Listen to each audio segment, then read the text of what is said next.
September की तांग कुन फौगी मनुंग दो ऑप्शन बेसिक तगिनी एडवांस फौगी क्लास अमखक तौगनी पैसा यामोय लुपा लिसिंग मंगा दैना 10 फौगी मनुंग दो ओइरकनी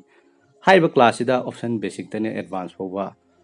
पुलप ताआनी दुगा option strategies option selling option buying market understanding दना प्राइस एक्शन अदगी ओपन इंटरेस्ट की कंसेप्ट से सिनरगा मोय स्मार्ट मनी ना कायदा पैसा लौरी के हाइबे कंसेप्ट तो सिनरगा पोजिशनल ट्रेड पु ओइरो अदगी इंट्राडे बु ओइरो अदा डिपेंड तरकनी अदुगा मरोइना trading psychology probability risk management हाइबा पार्ट से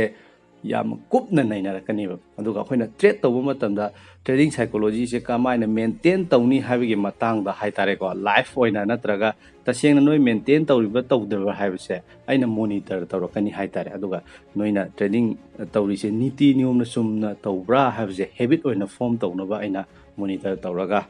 कनो तौरकनीबा अदुगा फंडामेंटल एनालाइसिस तदी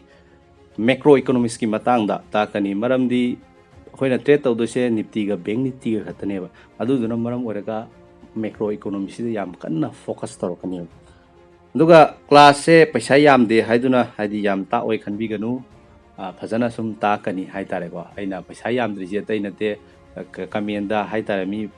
क्लास यावगेरा मैम हायरकपा यावी अदुगा फोन तौरगा पैसा लैते खोते अदुम हाइबा खरा सुम यावेबा अदुना पैसा यामदबनी कईगुंबा नोइना इंटरेस्ट लैतारगदी फोन नंबर सिदा फोन तौबिरक्पा यागनी।